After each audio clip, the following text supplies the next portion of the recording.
그 생각해보면 그때 행복했냐 물어보면 안 행복했어. 그래서 안 낳는 것 같아요. 그럼 과연 돈을 많이 주면 애를 낳을까? 검색을 해봤더니 아니야. 아빠의 노동 시간이 둘째의 출산 확률과 연관이 있다. 일단 시간 자체가 좀 줄어야 아빠도 좀 여유가 있어서 둘째를 생각한대요. 이렇게 긴 장시간 문화가 기본적으로 좀 줄고,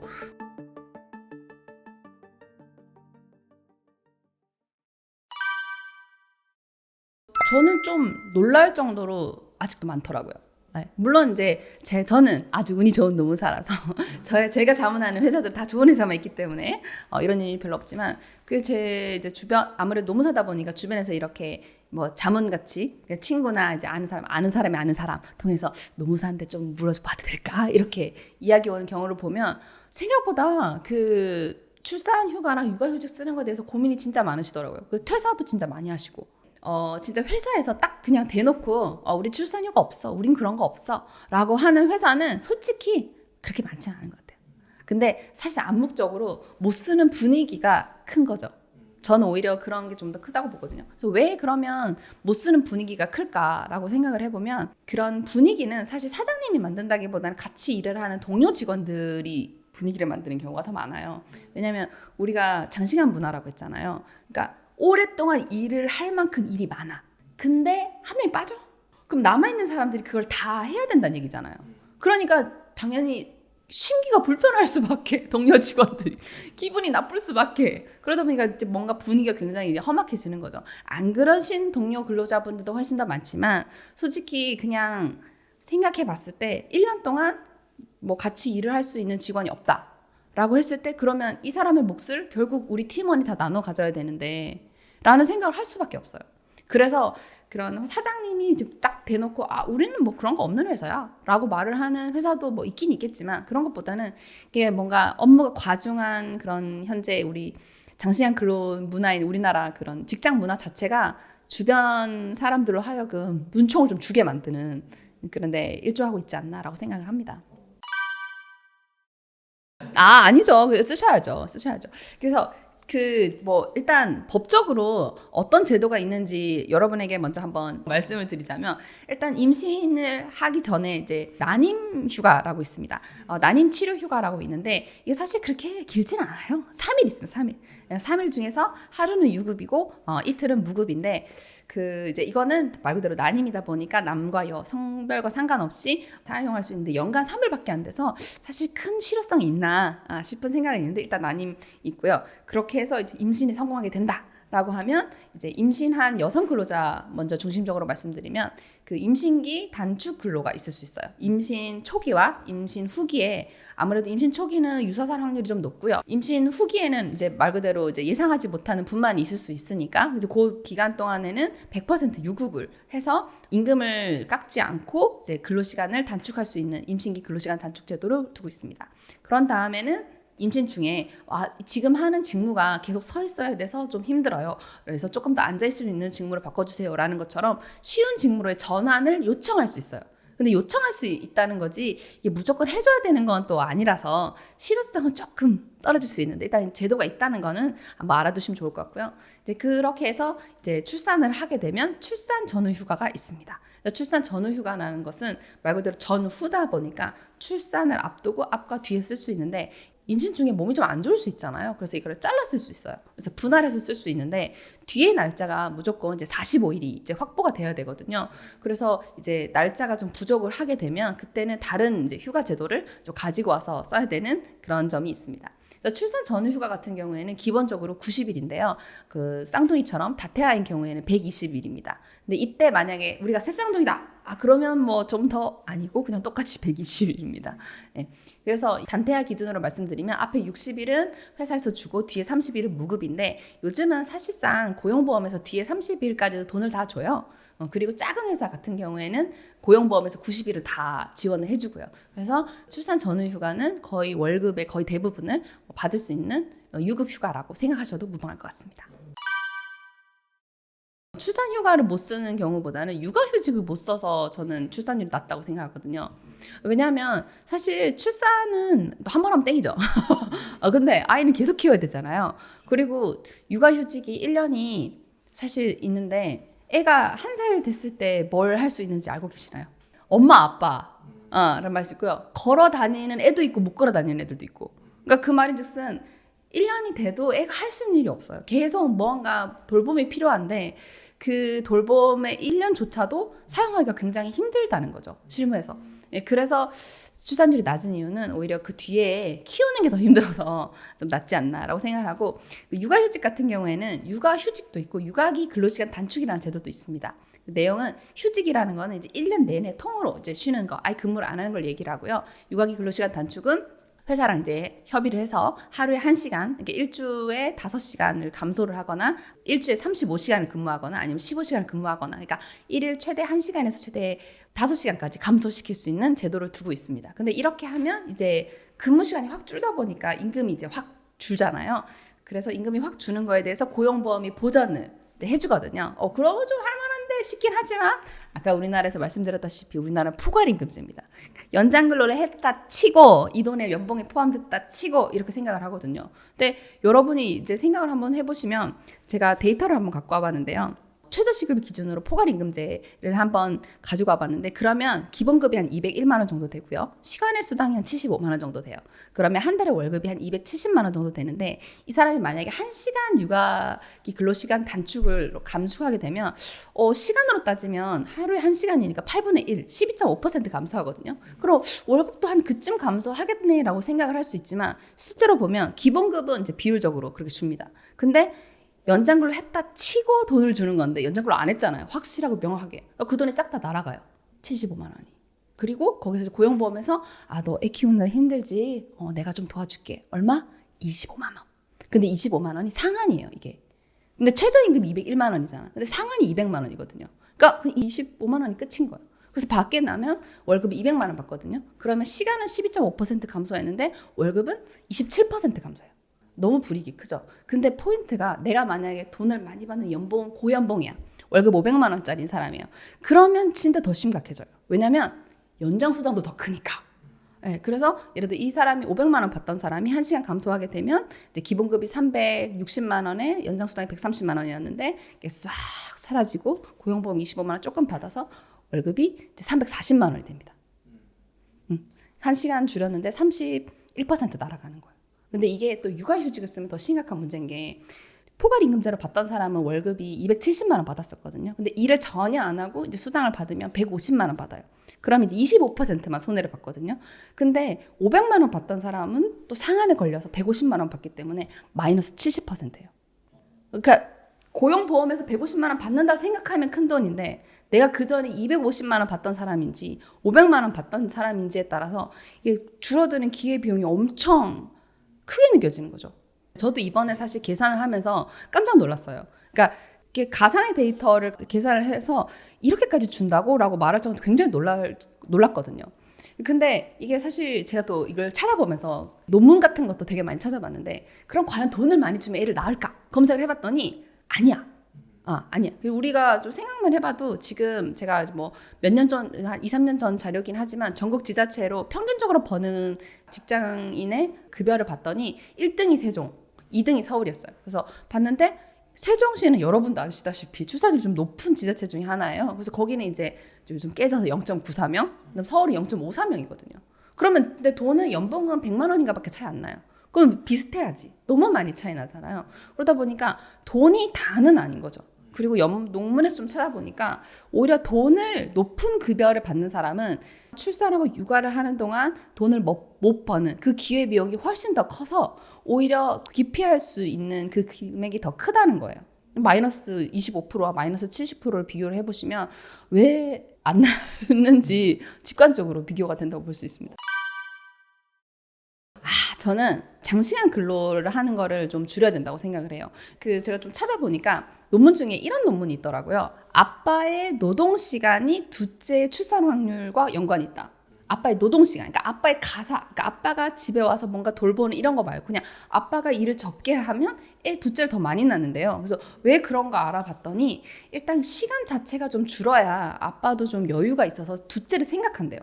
우리나라의 장시간 근로 문화는 여성 남성 할 거 없이 거의 모든 직종에서 모든 직군에서 전부 다 장시간 근로를 하고 있잖아요. 그래서 이렇게 긴 장시간 문화가 기본적으로 좀 줄고 공무원들 같은 경우에 보면 무급이긴 하지만 육아 휴가 기간이 3년이 됩니다. 최대 3년이에요. 그러면 이제 돈이 없다고 하더라도 나는 뭐 그 돈 없어도 지금 아이와 지금 제일 예쁜 3년을 같이 보내고 싶어 라고 생각하는 사람이 있을 수 있잖아요. 그 사람에게 기회를 준다는 거죠. 그래서 실제로 공무원의 출산율은 일반 근로자의 한 2배 정도 됩니다. 그래서 세종시가 0.94명인 이유가 세종시가 0.94명이고 서울시가 0.54명인 이유가 돈은 비슷하게 벌지만 무급 기간이면 사실 0이잖아요. 그럼에도 불구하고 시간이 많아서 그리고 아이랑 같이 있을 수 있는 그 기회를 쓰는 사람들은 아이를 더 낳는다는 거죠. 그래서 장시간 근로가 줄게 되면 저는 이제 엄마도 육아휴직을 하면서 좀 생각해 볼 수 있고 또 둘째도 좀 생각해 볼 수 있고 그리고 또 아빠도 좀 근무 시간이 줄게 되면 가족과 시간도 많이 보내고 둘째도 생각해 볼 수 있는 거죠. 그리고 이건 둘째를 낳기 위해서 장시간 근로를 없애자라고 이야기하는 것보다도 솔직히 저만 하더라도 첫째고 둘째고 할 거 없이 조금 더 근로 시간이 줄고 좀 더 삶이 조금 여유가 있어지면 가족과 시간을 훨씬 더 많이 보내고 싶어요. 그래서 오히려 돈보다 지금 되게 예쁜 아이 그 시즌을 같이 보내고 싶습니다. 그래서 장시간 근로가 줄면 이 문제도 해결할 수 있다 생각합니다. 그리고 생각해보면 저도 어렸을 때 얼핏 제가 나이가 어려서 잘 기억은 안 나지만 저 어렸을 때 막 토요일에 은행도 좀 영업했었던 것 같고 토요일에 학교도 막 4교시 했었던 것 같고 그런 시즌이 있었거든요. 근데 그런 시즌에서 보면 거기 그 환경에서 자라난 사람이 제가 됐잖아요. 그 생각해보면 그때 행복했냐 물어보면 안 행복했어. 그래서 안 낳는 것 같아요. 내가 겪어보니 나 어렸을 때 생각해보니 항상 엄마랑 나랑 동생만 있었다. 그때는 보통 이제 출산율이 2명 정도 나왔을 때 그때 오히려 산하 제한을 할 때잖아요. 그러다 보니까 아빠는 일하러 가고 없고 엄마랑 나랑 동생만 있는 거죠. 항상 어렸을 때 추억을 생각해보면 아빠는 없어요. 아빠가 없는 삶이죠. 왜냐면 아빠는 계속 장시간 근로 하니까. 근데 그게 행복했냐라고 물어보면 그렇게 행복하지는 않았던 것 같거든요. 그러니까 그런 사람들이 제가 됐고 저 같은 사람들이 이제 그러면 굳이 라고 생각할 수도 있는 거죠. 일단 우리나라에서 육아휴직을 가장 잘 사용하고 가장 많이 사용하는 곳은 공무원. 그쵸. 공무원. 왜냐면 3년이니까. 아무래도 쓸 수 있는 기간이 훨씬 더 크잖아요. 공무원 같은 경우에 눈치 보지 않고 그냥 팍팍 쓸 수 있는 그런 문화가 이미 정착되어 있고 그리고 나머지는 이제 대기업이거든요. 그래서 예를 들어 대기업의 기준이 이제 뭐 여러 법률에 따라서 좀 차이가 있을 수 있지만 제가 최근에 통계 자료를 한번 찾아보니까 300인 이상인 사업장 수로 따졌을 때 우리나라의 0.17%의 사업장만 300인 이상입니다. 나머지는 그리고 그 중에서 한 10개 중에 6개는 5인 미만 사업장이고 뭐 그런 식인 거죠. 그러다 보니까 뭔가 한 사람이 빠졌을 때 엄청나게 그 범위가 큰 작은 사업장에서 육아휴직을 3년 쓴다라는 말은 왜 퇴사를 안 하지? 라는 말과 똑같은 내용이잖아요. 그러다 보니까 육아휴직을 모든 사람이 다 쓸 수 있는 것처럼 되어 있지만 그냥 사업장 개수로만 따져봐도 물론 이제 0.17%의 회사가 많은 회사 1,000명, 2,000명씩 10,000명씩 데리고 있는 회사이기도 하니까 근로자 수로 따지면 좀 더 많겠지만 사업장 수로 봤을 때 0.17%에 있는 회사에서 육아휴직을 100% 쓴들 전체적인 비중으로 봤을 때 얼마나 높아지겠어요. 당연히 이 수치가 나올 수밖에 없다고 생각을 합니다. 그리고 저희가 이제 사범대를 졸업을 해서 제 주변에는 이제 선생님들이 굉장히 많거든요. 근데 남성의 육아휴직 2.3%라고 했잖아요. 제 체감에 제 주변에 있는 남자 선생님들은 30%가 되는 것 같아요. 솔직히 말해서 저도 깜짝 놀랄 정도로 남자 선생님들, 제 이제 같은 학교 동기였었던 선생님들이 육아휴직을 진짜 많이 하시더라고요. 방학도 있으면서 육아휴직도 쓰고 행복해 보이더라고요. 인스타에 진짜. 그러면서 그렇게 주변에서 남자 선생님들이 육아휴직을 쓰는 게 제 눈에만 보이는 게 이렇게 있다 보니 실제로 학교 가면 더 많을 거잖아요. 그러다 보니까 그게 이미 문화로 자리 잡은 것 같아요. 아빠도 뭐 아이 어릴 때 같이 육아휴직 뭐 짧으면 6개월, 그러니까 학교 이제 한 학기당 이렇게 이제 육아휴직을 하니까 짧으면 6개월, 1년씩 이렇게 쉬는 모습을 보니까 진짜 부럽더라고요. 인스타 진짜 부럽더라고요. 남자 선생님들이 아이랑 같이 육아휴직하고 하는 모습이. 그래서 저는 그렇게 일단 기본적으로 쓸 수 있는 문화가 돼야 이 퍼센트가 올라가지 산업 구조상 조금 어려운 것 같아요. 그래서 제가 하나의 대안이 또 있어요. 거의 그 출마하는 것 같은데. 여기서 해결 방안이 있습니다. 제가 이제 너무 살아서 생각하는 방안은 바로 직장 어린이집입니다. 직장 어린이집이라고 하는 게 여성 근로자가 상시 근로자가 300명 이상이거나 아니면 상시 근로자 수가 500명 이상인 사업장, 그러니까 회사 말고 사업장이 있는 경우에는 이제 직장 어린이집을 이제 만들도록 의무가 되어 있어요. 그래서 가장 대표적인 게 대학병원. 생각해 보시면 옆에 조그맣게 보면 어린이집 있는 거 다들 한번 보신 기억 있을 거예요. 근데 직장 어린이집이 좋은 점이 뭐냐면 말 그대로 그 직장의 근로 시간을 반영을 합니다. 그래서 예를 들어 대학병원의 그 어린이집 같은 경우에는 굉장히 아침 일찍 문을 열죠. 왜냐하면 이제 병원의 간호사 선생님들이나 다른 교대 근무하시는 분들이 굉장히 이제 이른 타임에 시작을 하다 보니까 당연히 그 어린이집 더 일찍 이제 문을 여는 거죠. 그러니까 우리 조직 문화와 맞는 직장 어린이집 운영이 가능한 거예요. 그리고 제가 좀 데이터를 좀 찾아보니까 직장 어린이집의 거의 한 80% 이상이 연장형 보육제도를 운영하는데, 연장형 보육제도가 뭐냐면 오후 4시 이후에서 저녁 8시까지인가를 더 연장해서 운영을 하는 거예요.